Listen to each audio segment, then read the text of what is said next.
Are you tired of your old bifold or trifold wallet that ends up falling apart after a while and eventually turns into an amorphous shape that resembles nothing of the rectangle it was when you bought it? Then maybe it's time to upgrade to something more durable and sleek that won't be extremely uncomfortable in your front or back pocket. The Ridge offers their flagship wallet in over a dozen different styles and comes in your choice of carbon, forged carbon, titanium, or aluminum, along with other high-quality products from everyday essentials to on-the-go needs. The wallet in particular being a great gift idea just in time for Father's Day. If you'd like to check out the Ridge's products, which come with a lifetime warranty, you can go to ridge.com/gilly and use the code GILLY to get 10% off your order with free worldwide shipping. Link in the description. Alright, I'm just gonna apologize in advance. This is probably the most ridiculous video I'll ever do, but quarantine's got me coming up with all sorts of stupid ideas, so here we are. Like the famous book says, everyone poops. Your friends poop, your dog poops, the birds in the sky poop. And apparently, video game characters also poop. There are so many instances in gaming's history where developers made their characters poop or for some reason interact with poop in one way or another. I feel like this is never actually necessary, but plenty of developers end up doing it anyway, and I'm not sure how that adds to the gaming experience, but who am I to judge? Today, I'm gonna take a look at a bunch of games that feature poop. And you might as well start a tally now of all the times I say poop in this video, because it's going to be a lot, I assure you. Also, by the way, I just want to say that originally I was going to title this video Top 10 Poops in Gaming, but then make every entry number 2. I didn't want that joke to go to waste, so there you go.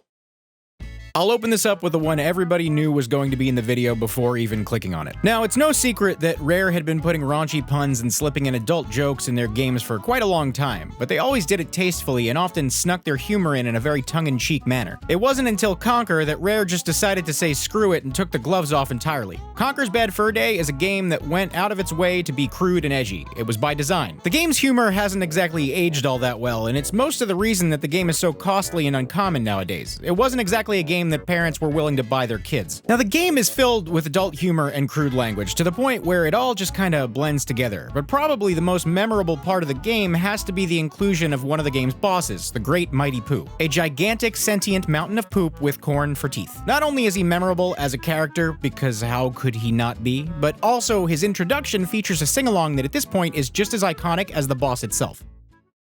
I finally get to talk about South Park: The Stick of Truth, and of course, it's in this video. South Park: The Stick of Truth was a game that really surprised me. Not that I thought the game was gonna be bad necessarily, but I didn't expect it to come out half as good as it did. It's an extremely well-made RPG with a battle system and mechanics that seem to be ripped right out of Paper Mario. I'm not kidding. At the time, it was honestly the closest thing to Paper Mario that had come out in years. For the longest time, whenever speaking about this game, I called it the best Paper Mario game to come out since the Thousand Year Door. Obviously, it's completely its own thing, but it definitely scratched an itch, and if you're a fan of Paper Mario, playing this game for like 20 minutes will show you exactly what I mean. But I digress. You're here for Poopy. Being a game based on the South Park IP, it's got no shortage of foul language and potty humor, and I mean that in the most literal sense possible. There's a mechanic starting from the beginning of the game where you literally take a crap by hopping on the toilet and tapping the action button to fill up a meter. Overloading the meter yields the player a poop item which can then be thrown at enemies during battle. As you can probably assume, this is not even close to the only feature of poop in this game, but it is quite an iconic mechanic, being cited by numerous outlets upon the game's release.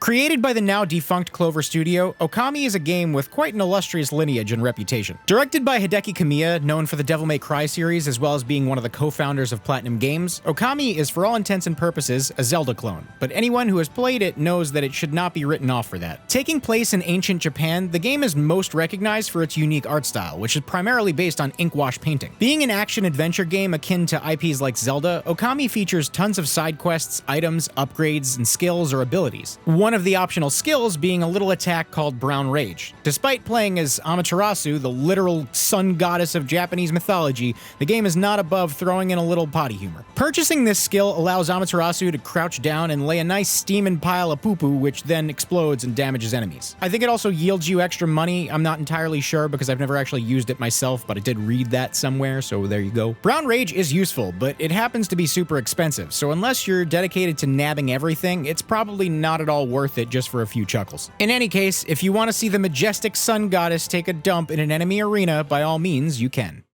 Duke Nukem Forever is a game that's gone down in infamy for not only being stuck in development hell for over a decade, to the point where the fact that it even came out at all is a miracle in and of itself, but also for not being a game that defied all odds and turned out amazing. The game sucks, and I don't think anybody ever expected it not to. It's a game that probably would have just been better off being outright canceled permanently, but alas, the game that began development in 1997 ended up coming to fruition in 2011. One of the biggest issues the game suffers from is the fact that it began life in the 90s, and if you know anything about the Duke Nukem franchise, you'll know that most of its personality hinged on raunchy 90s humor. Problem is, they never really tweaked this as the game was being made, so 2011's Duke Nukem Forever has a ton of cringy, dated humor that is really only funny in the context of a game that actually came out during that time. Because of this, one of the many hilarious gag inclusions is this, a mechanic where you can pick a log of poop up out of a toilet and then proceed to throw it at unsuspecting walls. They must have been super proud of this mechanic too, because it even had a whole trailer dedicated specifically to it.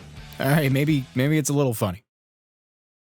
Ed McMillan, one of the creators of Super Meat Boy, is no stranger to weird, creepy, or gross visuals and ideas when it comes to his art and his games. Play any game this man's ever made and you'll know right away. In 2011, he released his roguelike game based heavily on old-school Zelda dungeons with a twist, The Binding of Isaac. Since then, the game has seen many incarnations and deluxe re-releases, which has helped the game stay relevant even to this day. The Binding of Isaac, being a game that's filled with gore and gross and grimy aesthetics, it's no surprise that the game would have a bunch of poop imagery in it. Too many to mention, I believe.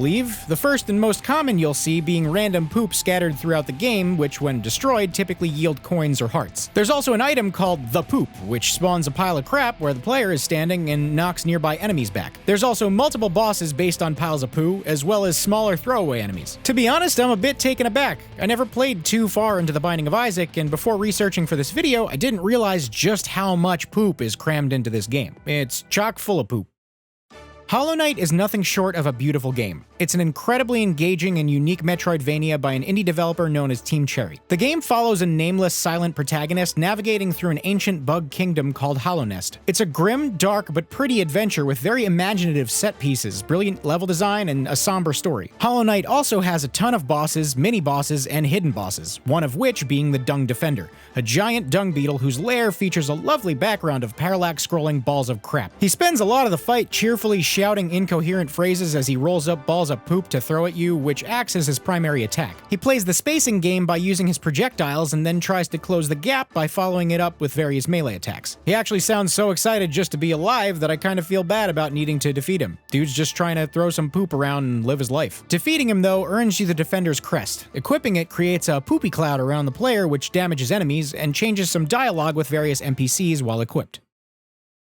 Tony Hawk's Pro Skater was a revolutionary video game. In my opinion, it was the first truly great skateboarding game. Not so much as a form of translating the sport into a game realistically, but rather crafting an actually extremely fun video game, sticking to almost nothing realistic, while using the core essence of the sport as a base. No one ever needed to step foot on a skateboard or watch the X Games to get enjoyment out of Tony Hawk's Pro Skater, and that's honestly why it's as beloved as it is. I mean, a game like this you'd think it would appeal to kids who already skateboard, but this actually made a lot of people want to skateboard because they liked the game. And then Tony Hawk's Pro Skater 2 came out and it was even better. Like, way better. Better level design, better control, more advanced mechanics allowing the chaining of more tricks together. It was just a bigger and better iteration of what the first game did, and some would say Tony Hawk 2 is where the game was actually perfected. I can't say that I agree, I think that happened in 3, but the fact that so many people agree with that sentiment is telling. Along with all those upgrades came more varied level themes, among those being one called the Bull Ring. It features a pretty huge vert ramp in the center with a loop and some miscellaneous ramps and rails scattered throughout. You're here for the poop part though, so I guess I'll hop to it. Around the stage is a ring-shaped channel where a bull loops endlessly during your run. Behind it, it leaves piles of poop, which when skated over, make a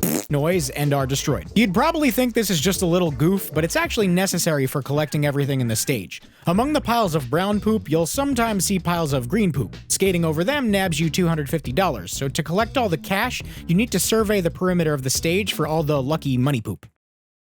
Alright, I've saved the best for last. So everyone pretty much knows that The Legend of Zelda Breath of the Wild is a huge game. It's the first truly open-world Zelda game, and Nintendo pulled out all the stops when it came to crafting the game's overworld. Not only is the game's map itself absolutely massive, but the amount of things you can find in the game, whether they be important or pointless, is staggering. It's not really a game that's meant to be completed. Despite this, though, the game still acknowledges the few people who will go out of their way to scour Hyrule for everything it has. One of the many things that can be found in Breath of the Wild are hidden Korok seeds. Some of them are easy to find, and others are hidden in extremely obscure areas that you typically wouldn't ever think to even check. And the game is filled with 900 of them in total. Suffice it to say, it's not really a collectible you're meant to grab all of. Of course, some players, though, will be determined enough to find each and every one of them, and your reward for doing such an arduous task is a shining golden pile of poop.